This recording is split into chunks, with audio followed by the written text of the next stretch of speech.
You're listening to Three's a Crowd, the North East Footy Podcast, with Rye for Borough, Steve for Newcastle United, and Ted for Sunderland. Good morning, welcome along to Three's a Crowd. Morning. Ted literally has been up, he's been down, and He's just walked in. He has, yeah. He literally just walked in. He's been watching the Jake Paul Mike Tyson fight, which we're going to start with because obviously it's International Week. There is football-related stuff we're going to have a chat about. But Ted, we're struggling for content. Yeah. Let's get your opinion about that fight last night. I mean, for me, I didn't watch it. I had no intention of getting up to watch it. I knew that I'd be able to see it first thing on one of the news channels. Got up to watch it on Sky News, and of course, it went the distance. What was it? 8 rounds. It was a unanimous decision for Jake Paul.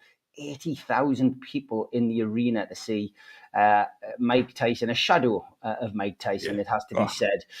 Fair play to him. What I will say from what I've seen on the brief news clips that I've watched this morning is for a 58-year-old man to get yourself in that shape, all praise to him, credit to him.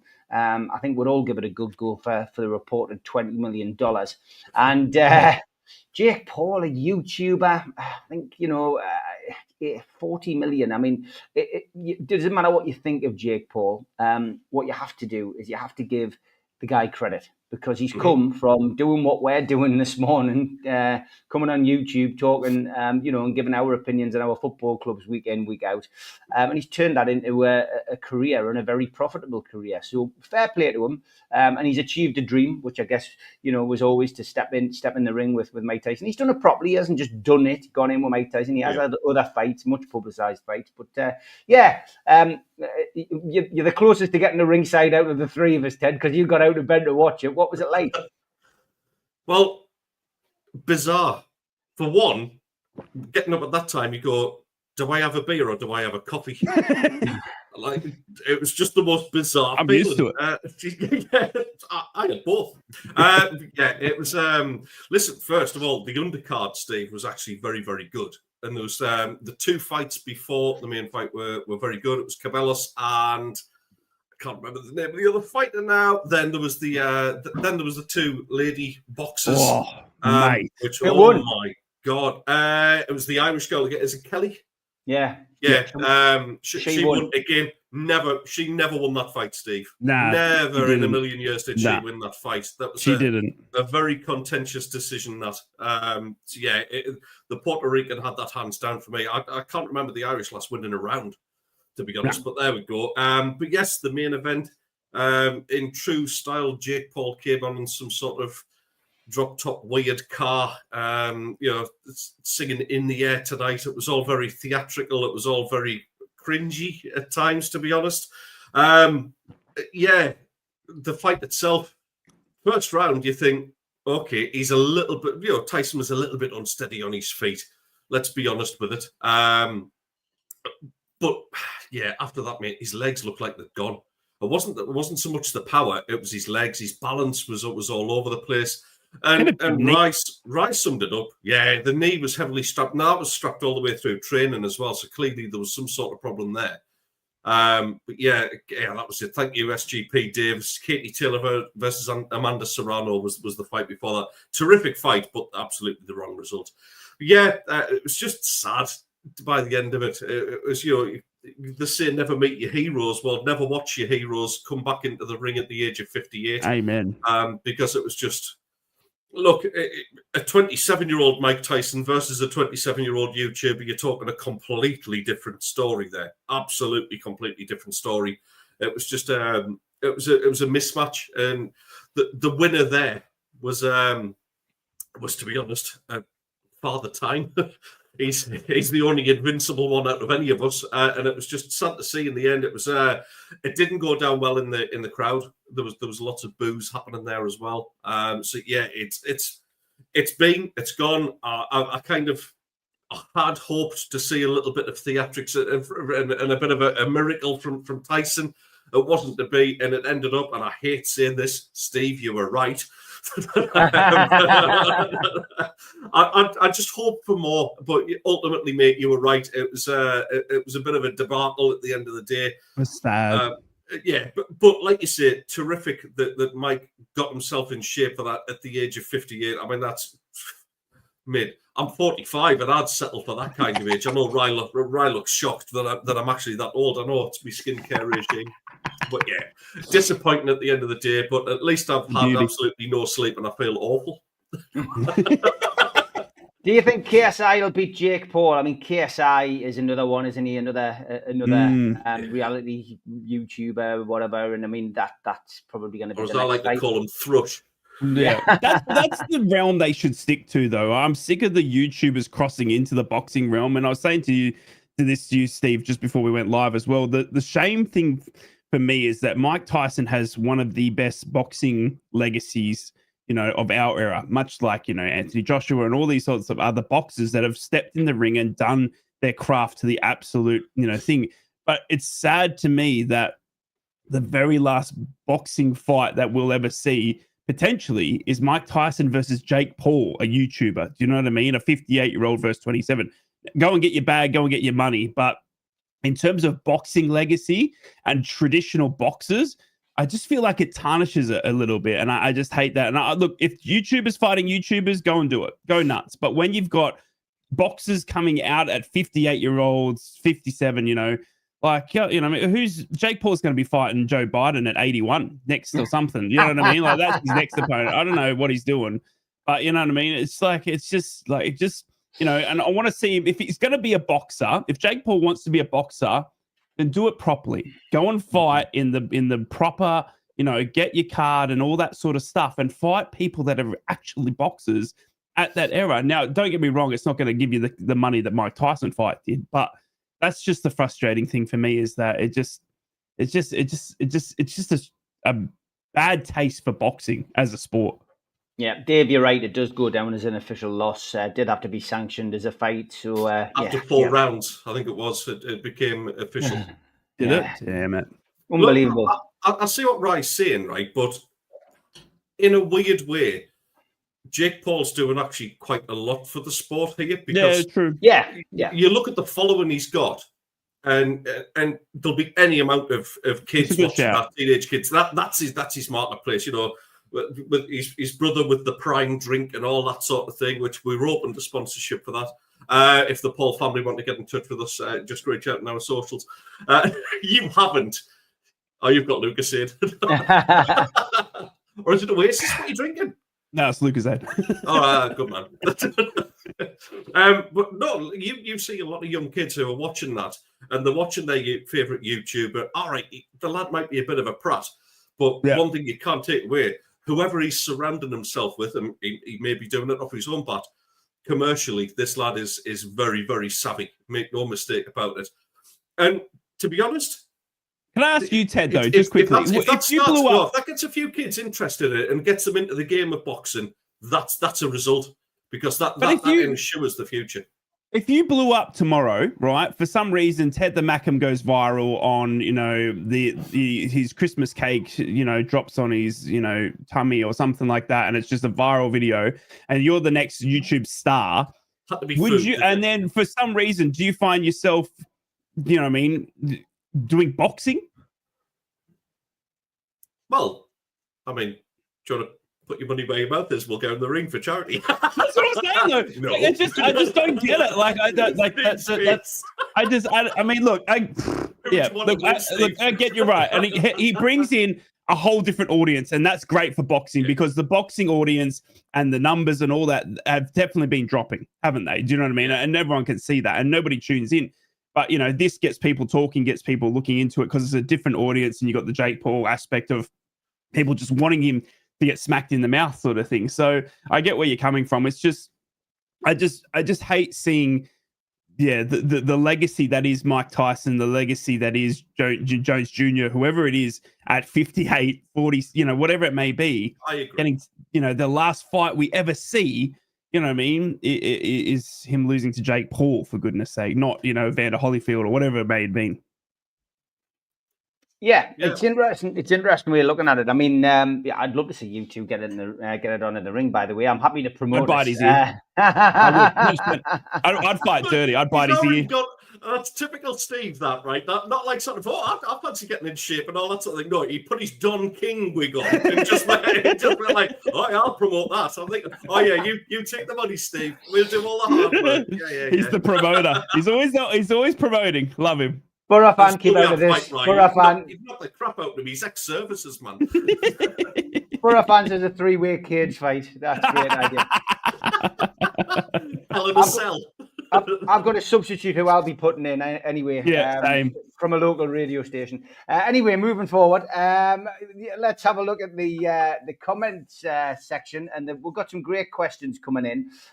Barry was first in, so I must say morning, Barry. He says, morning, guys. He says, Steve, rumours circulating River Plate have bid £10 million for Miggy. Would you accept it? And he says, Ted, rumours that Dortmund have set the bid for Bellingham. How much is he worth? Well, look, I would take $10 million for Miggy. I think that's a fair price as well, Barry, for our Paraguayan international, and he's still doing well for his country. And you know, he's never let us down as a player.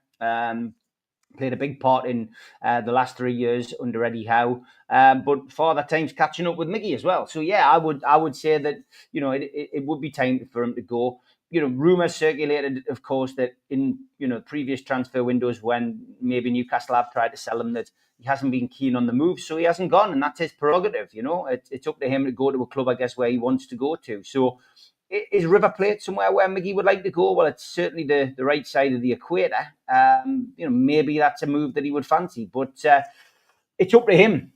We may be stuck with him until his contract runs out, Barry. But yeah, look, if the simple question is, would you take £10 million for Miggy? Yes, I would. I just hope that that's the kind of club that he would want to go to when he goes with our best wishes. Ted, Dortmund set the bid for Bellingham. I mean, this has done the rounds now for the last 7 to 10 days in the press. You know, and of course we all know why. He is talented. He is a good player, and of course his brother went down the same route. Yeah, I mean it's no surprise at all. That's, you know, the next stage in his development, I suppose, is he moves from a championship team to Dortmund and then potentially on you know, one of the biggest clubs in the world, exactly the same as what his brother did. It makes sense. I think Dortmund are the sort of club who would take a player to that next level as well. I'm not saying Sunderland couldn't do a good job and still do some development work with them. I think there's still work to do there. But undeniably, this kid is going places. And, you know, it wouldn't be a surprise if they tested our resolve a little bit. If Borough fans, Sunderland will start to fall apart over this. Get away, man. You've only had 2 wins off the bounce. Behave yourself. I wouldn't like to see it happen right away. I think, you know, they might test our resolve in January, but you're talking big money for this. If Jack Clark goes for 15 to 20 million, you know, with add-ons or whatever, Job is worth more than that. You know, Jack Clark has had a faltering start to his career. Job is just improving all the time, and you can see elements of his brother's play in him. I think he's a midfielder that sits slightly further back than what Jude does, but you know, he's a £20 million plus player. I've got no qualms in saying that right off the belt. You know, he did very, very well for the under-21s. He did. He's looking solid. He had a cracking game, to be honest. Didn't look out of place at all in essentially Premier League company. So he is going to go for a lot of money. We've got to accept the club as it is right now, that this is the way we're going to survive. Is we're going to produce talent like that, or you know, further produce talent like that. Obviously, he came from Birmingham. They've done a great job. We've nurtured him. He's improved. That's the way it's going to be with us. We'll have to sell these players and buy another one. You know, like what we did with Jack Clark. We knew that somebody was going to come in for him, so you go and get a Romain Mundle, and you know, fair play to somebody like Romain Mundle. We haven't missed Jack Clark so far this season. But yeah, it'll be big money, Steve. We don't want him to go yet, but I think it's inevitable. Even if we get into the Premier League, somebody the size of Dortmund, you can't turn that down. No, definitely not. Rye, is there anybody that you're concerned about that you could potentially lose? Big time, mate. Big time. We got a few. We got, obviously, Ben Doak on loan, 18-year-old from Liverpool, absolute star down the right. It's everything through Ben Doak at the moment. You know, Middlesbrough's attack, Middlesbrough's wave of, you know, 9 goals in the past 2 games coming through Ben Doak. A young 18-year-old Liverpool loanee had man of the match against Croatia last night for Scotland, mind you, by the way. And there's some footage there going around online of him just absolutely destroying, Gvardiol's career, the Man City left back. So it's incredible to see a kid at that age, with the world at his feet. They a lot of people talking about him being recalled in January because he's on a season loan, but he's just done that well. Would he slot in already at 18 years old to Liverpool? Arnie Slot, the Liverpool manager's already spoken about him, saying how impressed he's been. He's literally carrying the Borough squad in some of these games. So, yeah, look, he's one that we're worried about being recalled. And obviously, big dollar signings. I mean, if Liverpool come in, someone comes in with a $40-50 million, pound, offer, and then Liverpool recall him to on-sell him, then, Middlesbrough just hands are tied. We can't afford that type of money. So Ben Doak's a big one. And then Aidan Morris. I think a lot of people are talking about him.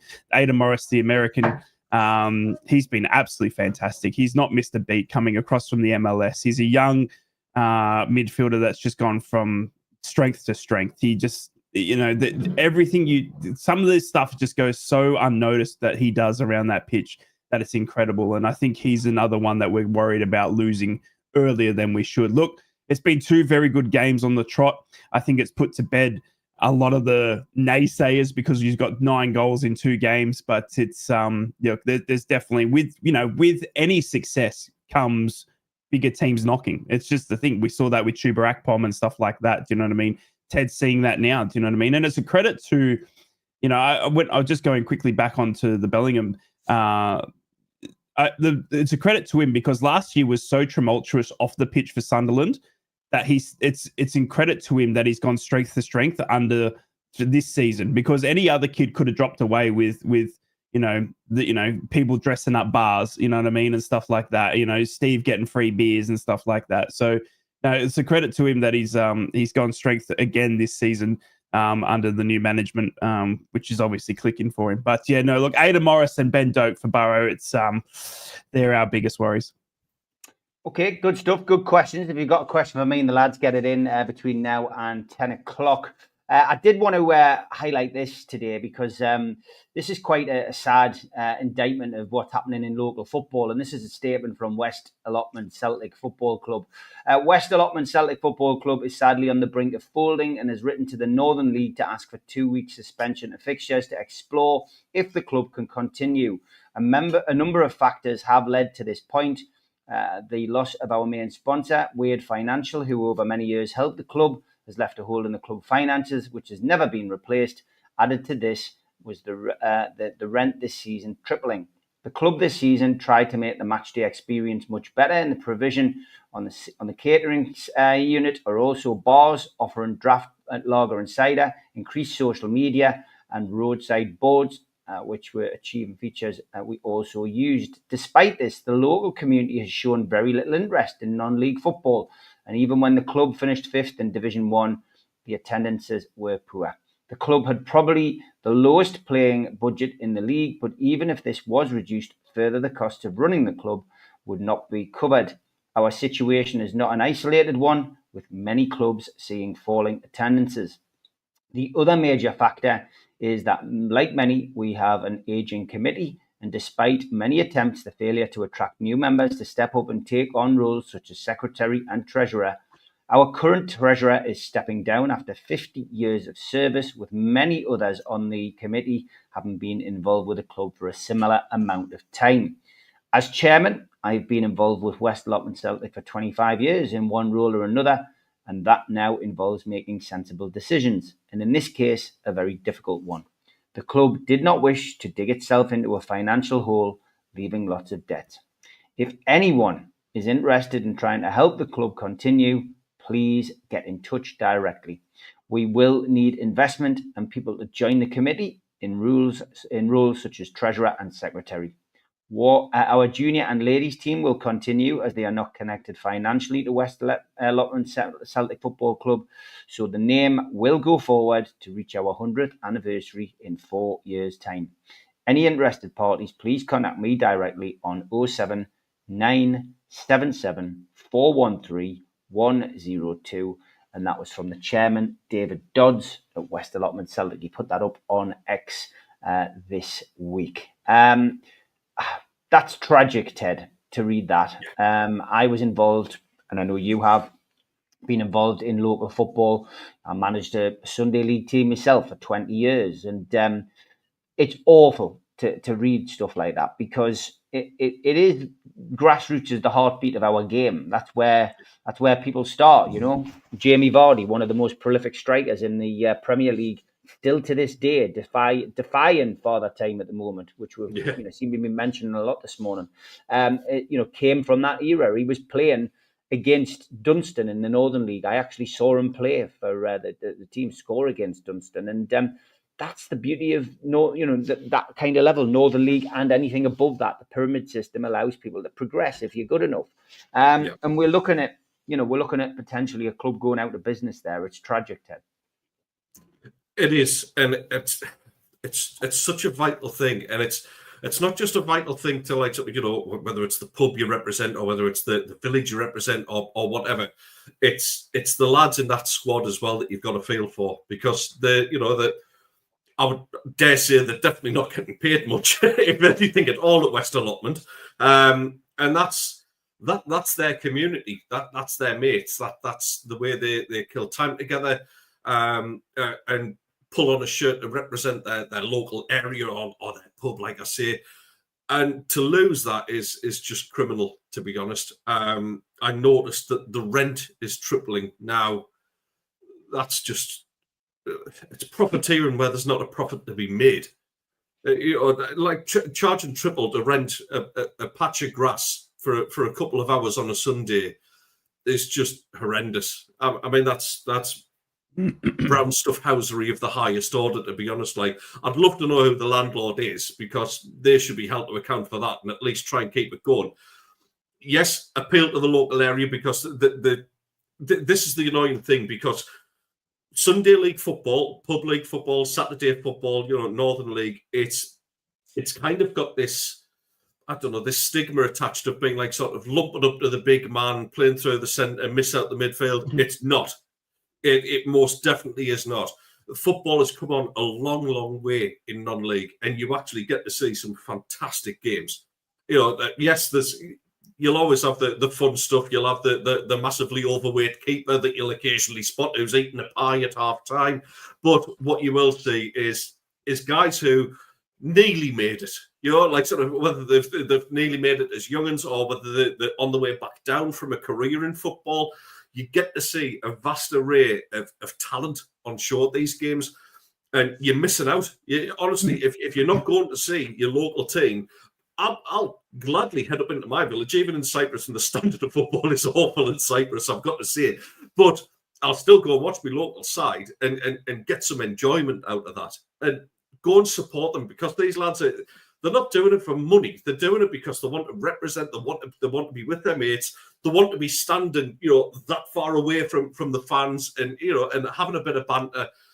Go and support them, because if you lose clubs like West Allotment, and they've been going on an awful long time, 96 years it is.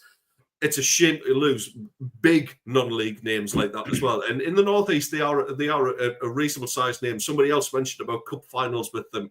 Absolutely right. I wasn't even in that area, and I know about West Allotment. Go and support them. And there's got to be somebody. It isn't a massive amount of money for a business to go out and support somebody like that. You probably get a tax relief on it out of sports, out of doing some sort of community venture. Please get in touch with this guy, and don't let another non-league club go to the wall like this. It's honestly, it's so sad to see that. Absolutely is. Right. I mean, do you have this situation in Australia? Do you see this happening with non-league football? I mean, the attendances are something which, where ultimately nobody can affect. You can't make people go and pay money to go and watch non-league football. But it sounds like this club in particular has done all the right things, but just no support in the community, sadly. And maybe that's down to people's finances. Maybe people can't afford it. The cost of living cutting in. Christmas is on its way. But it does sound as if it's just been a gradual progression. And, we don't know the situation with the rent. Councils are struggling. Yeah. Councils have got no money in this country, sadly. It's, it's just another indictment of how bad this country is. And that's why Ted doesn't live here. But yeah, what's your thoughts, right? Yeah, look, it's actually funny you mentioned this. I actually got an email that I'll just read this email to you. This is from Tom Clark, who is the Redcar Town under-12 Whites head coach. I got this email about 2 days ago, and it's something that we've set up, and I did last year for them as well. But just I think it just ties in perfectly, and this was just a quick email that I'll read out to you. So, g'day, Rye. My name is Tom, and I am the Redcar Town under-12 Whites head coach. We are in need of some funds to keep these boys a team afloat. I've recently took over the finances, and we are in a complete mess. It costs around £750 a year to keep an under-12s team going. Our funds go towards having to rent a slot at the local college in the winter months so that we can train, which is £22 an hour. We use these for 30 weeks a year, so you can imagine it soon adds up. We have got a Just Giving page now for an under 11s and under 12s. Any extra what is donated will go towards an end of season treat and summer football tournaments that we are preparing to move into 11-a-side next season. I mean, that's just an under 12s, team down in Redcar. Do you know what I mean? And that's like, you look at that, £22 per week just to train, sort of thing, 750, for these young under 12s. You know what I mean? And that's where it starts. You know what I mean?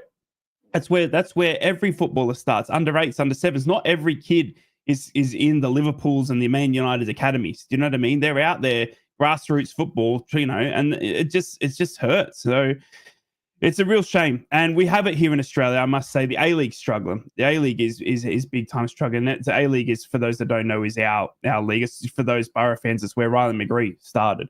And we're not getting, we've got, don't get me wrong, in the bigger areas, your Melbournes and your Sydneys, which are our two main sort of, stays, we get decent crowds, not crazily. But the problem is that we've got in Australia, especially, we've got cricket, AFL, and rugby league doing so well that it just smashes down soccer or football so much that it just drives the A-League sort of backwards sort of thing. And then you've got commercial rights and TV battles and all this pay TV stuff. So we've got it here in the A-League as well. We've got teams that are struggling financially. We almost had Newcastle Jets, who is Riley McGree's founding club, almost went out of business literally 2 months ago until they had someone come out of and find money, sort of thing. So yeah, look, it's a shame. It sucks, and the cost of living for everyone's going up, isn't it?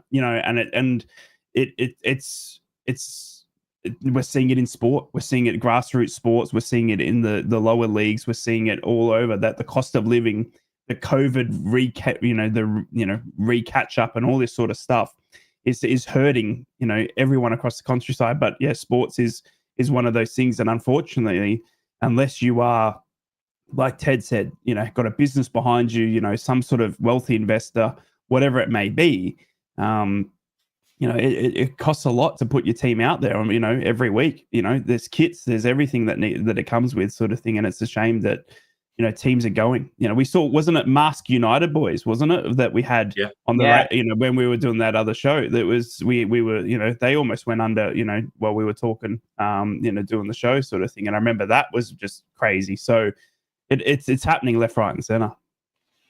Yep, sad, but we will keep an eye on that, and I've put that out onto my socials. I'm sure you lads will probably do the same. Just give it a retweet. Send it on, Steve, definitely. Anything that helps would be great. Anyway, it is time to let the cat out the bag.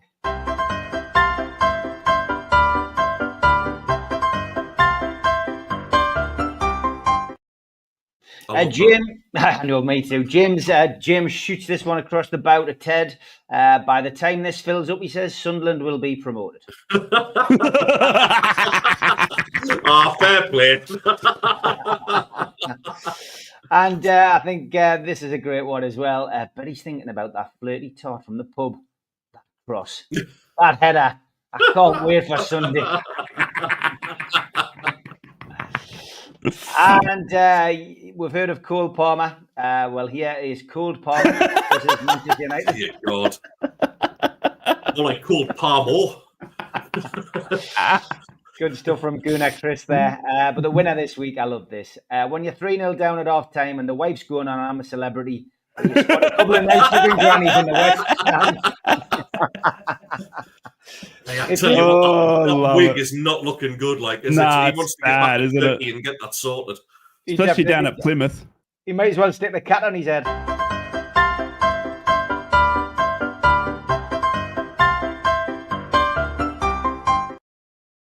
Okay, lots of stuff coming in this morning. We'll not get through all of it, but Barry, you've already had a go, so I'll move on. I love this about the boxing. Davey says we should just have a game of Kaplunk instead of fighting each other. Believe you me, that could probably still turn into a fight at ringside. And imagine us three playing Monopoly. Oh, mate. Borough fan thinks that Rye would have an unfair advantage fighting Ted. He says Rye would spar with kangaroos. Had one on the way in. Yeah, definitely. Couple of questions coming in for you, Rye, actually. Yep. Just about, Ben Doak potentially leaving. Morris is injured. Barry Hogan as well. Mentioned a Borough question. He said, reading up this morning on Finn Azaz, is he going to be as big a star as they are predicting? So, I mean, a bit for you to get into on the Borough beat there. Yeah, so look, let's get into it, Borough fans. It's good to see us as well. Obviously, 2 great wins on the bounce, 9 goals in the past 2 games. Has got everyone bouncing in Borough land. Everyone thinks it's clicked. The hard thing at the moment for the Borough is international breaks are coming thick and and they're just, I feel like they're going to kill our momentum almost. But yeah, look, great win against QPR 4-1, and then to turn 5-1 against Luton Town. Oh my goodness, how far Luton Town are probably the worst team I've seen in a long time, by the way. And it was Rob Edwards has got a big job on his hands. If not, he's going to get the sack very quickly, I think, because they were very bad. But look, credit to the Borough. We've stepped up a notch. And with that, as I was just saying, with success comes, you can start seeing, people looking at your stars. Ben Doak is arguably Borough's best star, isn't he? He's 18 years old. He's on loan from Liverpool. Everything Borough do down the right is through Ben Doak. Everything we created on the, during these goals, all the assists, everything is through Ben Doak. How does that affect the Borough? Well, he's on loan. Do you know what I mean? He's on loan from Liverpool. Arnie Slot, who is the Liverpool manager, has already come out and spoken about how highly regarded at Liverpool Ben Doak was.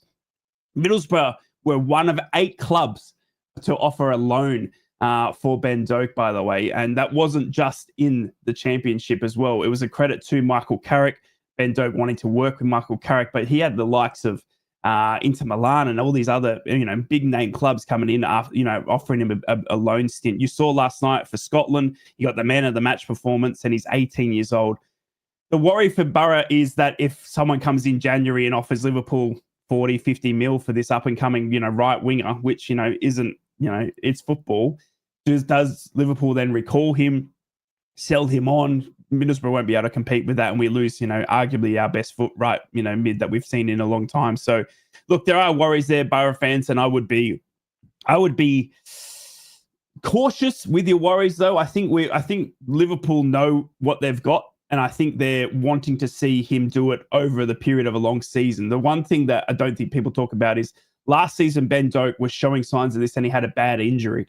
And it put him out for 3 to 4 months. Now, Liverpool, at the start of this loan, one of their reporters came on and said, look, we're just looking to see what Ben Doak can really do. And this is arguably the first time he's showing what he can do. Do they want to then jeopardize that by selling him, bringing him back too soon? When he's in a good place, he's getting, obviously Borough through and through. I see him staying through the end of the season. But you never fall in love with a lone player, Borough fans, and we know that all too well. Look, Aidan Morris as well, the Captain America. Sad news is he has twisted his knee in international training. He was gone to represent Mauricio Pochettino's boys in the American team. And unfortunately, he's twisted his knee in training. It's his right knee. It's a bad sprain by the sounds of it. Speaking to Rob from the Echo, it's It's going to be assessed when he lands back in Borough. They're thinking 3 to 4 weeks at the moment, Borough fans, but who knows with that? It could be anything, you know what I mean? And again, he'll get scans and that when he lands back on Teesside and stuff like that. Sad one for the Borough because, as we know, he's been an absolute star in that midfield. But it's it's fortunately a place that we have got good cover for with Johnny House and Dan Barlaser, who scored his first goal as well just recently. So, look, it sucks, and it's the thing with these international breaks. These players go around, and you can't stop them from representing their country, but they get injured. You know what I mean? And it just sucks. It absolutely sucks. So yeah, Aidan Morris is a real upsetting one for us Borough fans, but it kind of maybe puts him on ice just before January as well, or maybe he becomes the forgotten man coming into January because it's he was on pace to create a lot of storm come January, just like Morgan Rogers, who got his first call up as well. Morgan Rogers only being at the club for 6 months before Aston Villa came and stole him from us, and he just gets his first England call up as well, Borough fans. So we know about that one. So yeah, look, there's two players there that are are generating a lot of interest. Finn Azaz as well. What a credit he was. It's funny with Finn Azaz, isn't it? And Borough fans, you'll know this well on social media. 2-3 weeks ago, Finn Azaz was the most hated man on Teesside because he just couldn't put a ball together. Finn Azaz and I were equally skilled at football, according to some people on social media. And then 2 games where we scored 9 goals. Finn Azaz is the best player in the world. Finn Azaz is going to Real Madrid and he's going to win, the balloons and balloons and doors. It's incredible to turn around. Look, Finn Azaz, I've always known there's a footballer there. He's got a great first touch. That pass, that the end product for Finn Azaz is just incredible. He's got leaps and bounds. He's only a young 22-year-old kid. So look, big future there. 3 absolute stars for the Borough. It's starting to click. We need to come back from the international break and keep the momentum going. This will count for nothing. It's 2 wins, yes, but it's behind us now. Now we've got a tough run into December. We all remember what Christmas was like last year, Borough fans. It's a very tough, full fixture list through December, where we lost to Rotherham last season, and I was sitting here crying on Christmas shows with these 2 lads next to me because we just dropped 3 points at Rotherham, for goodness sake. So tough period coming up for the Borough. The momentum has to continue, but heading into January, when you're successful, you're going to be pushing people away from your star players, much like Newcastle with Isak and Sunderland probably pretty safe. I mean, that really turned into a bit like a half-term report. But Ted, I'll come to you next about Sunderland. I mean, if you were going to do a school report now for Sunderland, would it say it could do slightly better? I mean, you've had a great start to the season. Are we being a bit harsh, maybe? But I mean, you've drawn a few games now. You're still there though. You're still in a place where I think you would have taken at the start of the season. But with a couple of injuries and stuff, you're looking at a couple of tough fixtures coming up in the next couple of games. Yeah, I mean, I've already been kind of looking ahead, and I know there was like a couple of fixture changes for January and February. One of them games is the Middlesbrough game. Our game, down at the empty arena.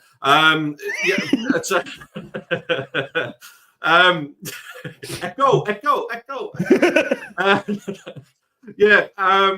It's so far so good, to be honest. I mean, the last couple of games, last 3 we've drawn now. The one against Coventry was disappointing. I honestly think Regis Labrise might have got that wrong. Tactically, just towards the end, we should have been killing games off. There was a few moments where Mundle was through. We could have been 3-0 up, and instead of squaring it, he was going for glory because everybody just decided to start and score worldy goals against Coventry City. It was absolutely unreal, the 2 goals there for us. So the Coventry City was the disappointing one. You come away from QPR with a 0-0 draw, and we're down to 10 men for most of the second half. You kind of go, you'll take that, really. So yeah, listen, we are much higher in the league than what we probably all thought we were going to be this season. Let's be honest about it.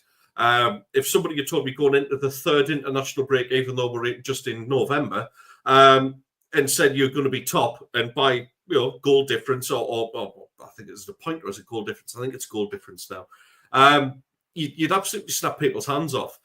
For me, it's about bolstering the squad, like you said, Steve, because we're a couple of injuries away, and the rumor is as well that Alan Brown.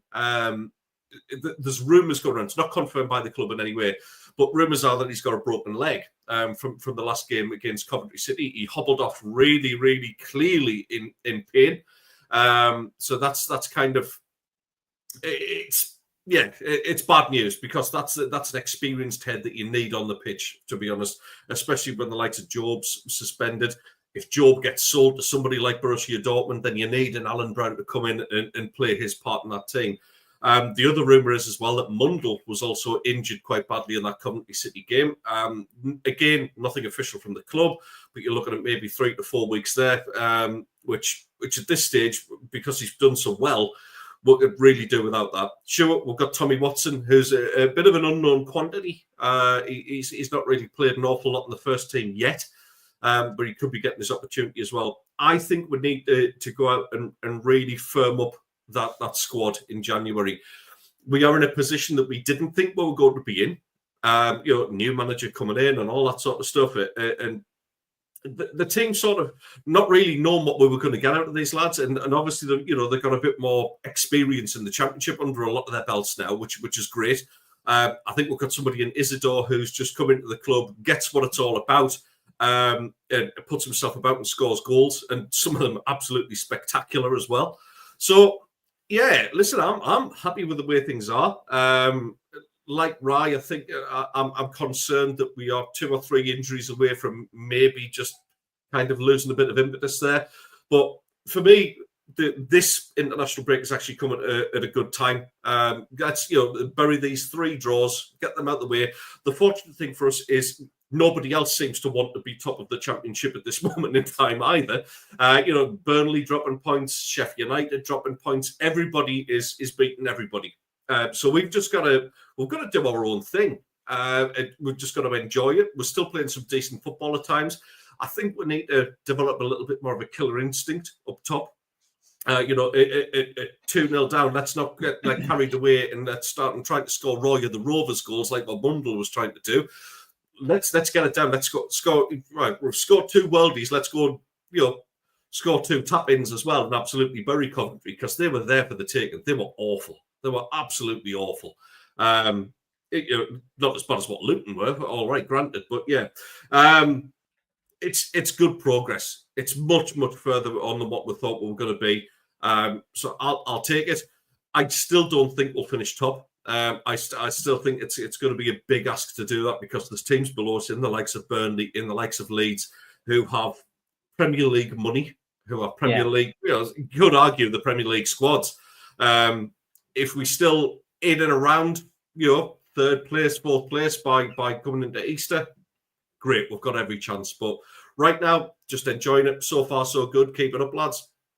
Yeah, I mean, half-term report for Newcastle is, much Good improved. win last week. Much improved, yeah. I mean, it was a great trip down to Forest. I always enjoy going down there, and it was, it was a good performance. I've got to be honest. I mean, I've said this on NUFC Matters this week. The first half seemed very slow. We didn't seem to be,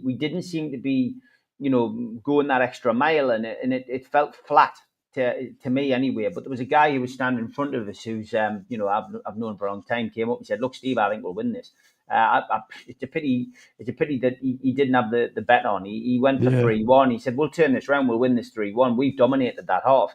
I didn't see it like that, but I just felt we needed to step up an extra gear. When you heard Joe Linton and Eddie Howe after the game, Joe Allington, sorry, at the end of the game. What a hit, Joe, by the way. They both said that was the game plan, to start off in that way, and then to hit them in the second half. And the game plan worked. Biggest credit you can pay Dan Burn and Fabian Shaw is they kept Chris Wood quiet. Chris Wood, 8 goals in the Premier League, 3 in his last 3. Didn't get much of the ball at all. We more or less man-to-man marked him out of the game. And young Lewis Hall, congratulations to him. He made his England debut this week as well at left back. 45 minutes of sheer class from the lad against Greece, and emerged now as England's left back, which is fantastic. But he was superb. He's been my player of the season so far. Absolutely brilliant. But ice cold Alex is back in form. That goal didn't look as good live as it did on the TV. Wow, what a strike. Placement in the bottom corner. Incredible. And, the fact that he has now scored, he's on that run, he's back in form, he's making a difference. But it's that one change we made. It's that one change. Bringing Willock back in, sticking him into that midfield, moving Joe Ellington out onto the left, and giving him that opportunity to get back to doing what he does best. It's given the whole team a bit of shape, a bit of purpose, a bit of lift. Bruno now doesn't look like he's got all the cares of the world on his shoulders. The captaincy doesn't see, the captaincy, which is what we thought was bothering him. It's positional. And I think we know the answer to the question, which we were all asking at the start of the season. Can Bruno and Tonali play together? I think the answer is no. I still think they brought in Tonali to replace Bruno. There was all that talk of buyout clauses and £100 million buyout clause, and he would probably leave and go to Real Madrid because that's where he wants to play. And I think Newcastle have ended up with two world-class players who all play in the same position. And look, when Tonali comes on and he fits in, he plays really well. But it's I don't know. It's such a conundrum to have, but it's good. We're looking in good shape. Whereas the international breaks come at the right time for Sunderland, we all probably feel it's come at the wrong time for Newcastle. Yeah, same for us. We'd build up that momentum. But we've got a home game. We play last that weekend. We play on the Monday against West Ham. We'll know what we've got to do and where we'll be if we win. That gives you extra emphasis, I think, in occasions like this. And I genuinely think that Newcastle will continue where they left off. I think things are looking bright. Biggest game, of course, is December the 18th against Brentford at home. Win that, we're in a semi-final, two-leg semi-final. That it really is going to be a big, big thing for us, And if we can go into the new year knowing that we've got a semi-final, wow, our season's well and truly alive. And my daft little quid on 500 to 1 for Newcastle to win the treble this season is still alive. So, hey, good luck to you. Yeah, I just want to ask you, Steve, quickly. We were talking about obviously the Borough coming January. Some players we're interested in, Bellingham, Aidan Morris, Ben Doak for us, but Isak. I mean, incredible talent. I watched that game against Nottingham Forest, and it was just Chris Wood. All the talk was about Chris Wood, but tell you what, they forgot about Isak at the opposite end. The talk isn't going away for Arsenal. Is there a concern from Newcastle's point of view for Isak and him leaving in January? No, not at all. Arsenal fans are very good at chatting about this situation, but there's no chance of Alexander Isak leaving Newcastle in January or the summer. There is a lot of chance of Alexander Isak signing a new contract, and I think that will be the next big thing. That could be January, of course. I don't expect Newcastle to be the big mover and shakers in January that some people expect.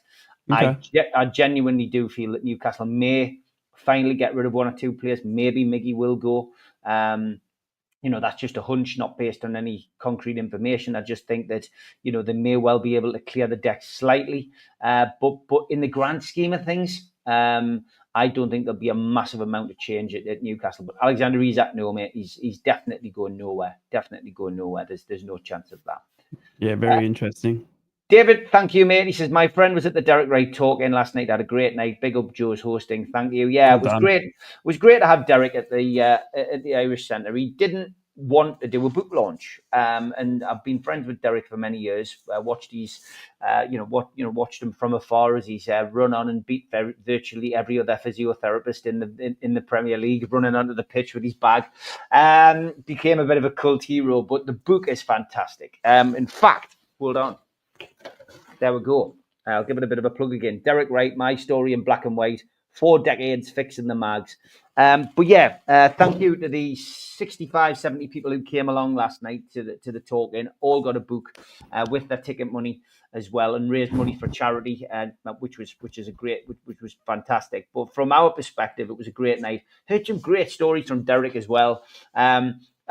Who would have thought that Alan Shearer, Mr. Placid, would have Ginola by the throat on more than one occasion in the dressing room for not crossing the ball? But I will share one story with you. We did record it, so those of you on NUFC Matters will get a bonus of being able to hear it a little bit later this year, probably over that Christmas week that I take off. But it was about a female physio who came to the club who got the job. She got the job to work alongside Derek, and Derek was showing her around the club, showing her the training facilities, showing her where they do all the work, etc. And Derek, for years, had this lovely little orange box which had everything in, everything that a physiotherapist would need. His sprays, his bandages, and anything that a physio would need. And this went with him throughout his whole career. It's a piece of history really for him, and still using it to this day at Newcastle Women. He's been helping Newcastle's ladies this week. But this particular box never left his side, and as they finished the look around the club, this lady basically says, I've seen you carrying that box, Derek. It never seems to leave your side. What's actually in it? He goes, oh, that's just all my, my bandages, my equipment, etc. And as he's explaining what's in the box, he opens the box.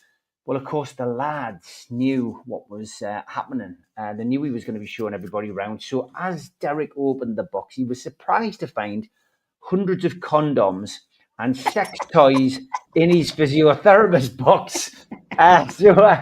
Who had Derek went the brightest shade of red you could ever imagine. But yes, back in those days, Alan Shearer and the lads did like a joke. So that was a great story. But get the book. If you even, it's one of those books that even if you support Sunderland or Middlesbrough, it's a great book to read because you get a great insight into stuff.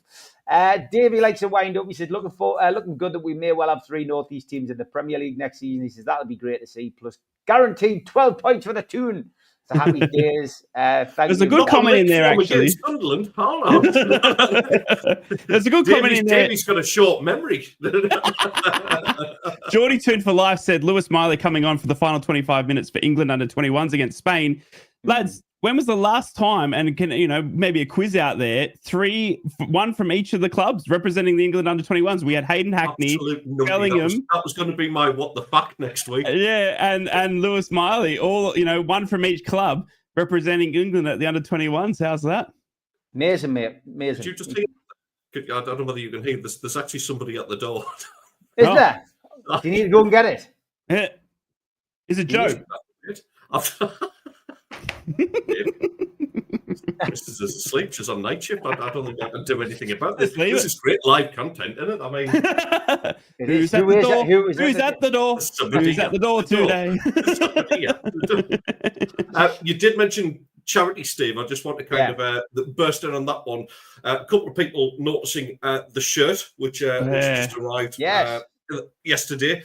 Great initiative by Sunderland Football Club. It was a training top that they wore last week for the Remembrance Day game. Retailing in the club shop, I still believe there's some left. There's only 1,000 got made of this. There were a limited edition shirt. Proceeds go to the Royal British Legion as well. Lovely poppy design on there. Rye absolutely loved it, apart from the badge in the middle. I don't think you were too keen on that bit, were you? But the rest of it, absolutely fantastic initiative from the club. Hummel and Sunderland Football Club absolutely getting it right off the pitch. Not wrong. And great. I'm very, very happy with this. Obviously, it's an extra medium because I need that bit more room. But yeah, it's going to get robbed live on the pod. that doesn't happen in Cyprus. It's such a shame, honestly, because Hummel, you've had such a great kit launch with Hummel this season. Do you know what I mean? Every kit you've shown is incredible. And then you got the mags with Adidas this season as well. And then we've still got area at the Borough where we don't have the away kit or the third kit in stock, and it's almost December. Incredible. Luckily, there's nobody there to buy it. We did something on NUFC Matters last night. Simon in San Diego ordered a Bruno top. They sent him it with Bruno 93 on instead of Bruno 39, and the full stop was in the wrong place. So sounds like we've still got issues even with Adidas, unfortunately. Okay. Wow. I did want to touch on this, and it's funny that you mentioned the shirt being robbed off you, but Joe Linton's house has been burgled again. Question of twice now in the space of 12 calendar months. Do the clubs need to do more with security, do you think? Or would you say it's more down to the individual, right? I mean, I guess a lot of this situation, you would think after his house has been burgled once, at least the security might have been around to give it the once over and give him some suggestions. But I presume because footballers get paid lots of money, it's their responsibility. Yeah, it's a frustrating thing, isn't it? I mean, does the club get involved because then it's got your personal life? I think there's Unfortunately for footballers, it's the biggest promotion of I'm not going to be at this house at this time, isn't it? Do you know what I mean? When I'm, down playing against West Ham on Sunday Arvo sort of thing. So you know that the house is going to be empty. And I think, a smart footballer, the money that they're on needs to up their security, I think. And we've seen it. I mean, I think Isaac got knocked off as well, didn't he? I mean, they caught those guys. They caught those guys. They were flown in. They need to be careful on social media. Yeah, that's the thing as everybody does. If you go onto social media and say, well, I'm off to Dubai next week. Yeah, catcher, yeah, exactly. So look, I think they need to take it. It's their own property, isn't it? At the end of the day, it's it's not the club's property. Obviously, it's going to be their own stuff, their own cars, whether there's family members left behind, whatever sort of thing. I mean, if it was me as a footballer, I know that I put security cameras up and all that sort of stuff. That it's just about being that smart. And maybe when you're a young lad with all the money in the world, you got some expensive things that you got to make sure that you protect it as well. Security cameras, or exactly like you said, a security agency that maybe has someone close by when they know you for a couple, just for 2 hours or whatever, just during game time sort of thing, when you're going to be a prime target. So it's a big shame. It's happening a bit too much, especially in that Newcastle area as well, which is the boys on the bigger money at Newcastle, you know what I mean, as well. So they've got the more expensive things. So it's a big shame, and it should, unfortunately, it's the biggest advertisement of, hi, I'm not at my home right now because I'm playing on the pitch down here, sort of thing. So yeah, look, I think it's not on clubs to get involved. I think it's down to the individual to get involved and take not matters into their own hands, probably the wrong way of putting it, but just upping their own level of security and their own sort of protection. I think would be, I think they should all do that. Yeah, Ted, it's not great, is it, when you hear stuff like this, and it seems to be becoming more common as well up and down the country with players. It's the brazenness of us. Rice obviously mentioned it there that it's the biggest advert ever that they're not going to be in because they're in front of Sky cameras, they're in front of like 60,000 people, whatever. But yeah, it's just opportunist scumbags, and yeah, all right, these lads get a lot of money. Whether you think they earn that that amount of money per week is up for debate. That's an opinion piece, I guess. But really, I mean, to have to kind of spend more of your wages on security just because you do a job that's high profile and you're out of the house, it's a bit. Yeah, it's a bit harsh on them, to be honest. I think the club could be maybe doing, and clubs in general, I'm not just talking Newcastle here, because it's happened all over the place. It's happened, well, of course it was going to happen in Liverpool. Jesus, if it's not nailed down, they'll have it in Liverpool. But even the wheelie bins are clamped down. But yeah, I think the clubs need to do a little bit more. They've got a duty to care for their staff. Ultimately, players are staff of the club, and they should be doing a little bit more, whether it's like in an advisory capacity, like you said, Steve. I noticed somebody mentioned about Darras Hall being an iffy area. It must have changed since I was last there. Like, believe you me, yeah, it's the Alsatians go around in pairs now, mate. Really, that used to be like that was the the nice area of Newcastle at one stage, but yeah, I'm very surprised at that. And maybe whether you employ private security to kind of whether it's driving around these houses. I imagine that most of the players will probably live in the same sort of area. So whether you have your own private security kind of driving around checking on these sort of things, improved CCTV, things like that, but for it to come out of essentially a working guy's pocket. All right, they earn different money to what me and you earn, but they're still a working guy. They're still going out to work to provide for their family. The clubs could be doing more, and I think it's obviously the police are aware of this as well. Let's be honest. Of course they are. They know, and they maybe they should be a little bit more involved in these things as well. Yep. Okay. The clock has beaten us once again. At least it's not Father Time, lads. That's the hour done. We will be back next week, and Ted has got the full week now to think of another What's the Fact. What's the Fact? Have a good week. See you, lads. Have a good weekend, lads. Don't forget to subscribe to all 3 channels, and we will be ploughing out more stuff this week. But great to see you, lads. Take care. Up the bar. Three's a Crowd podcast will return. That's not a threat, it's a promise.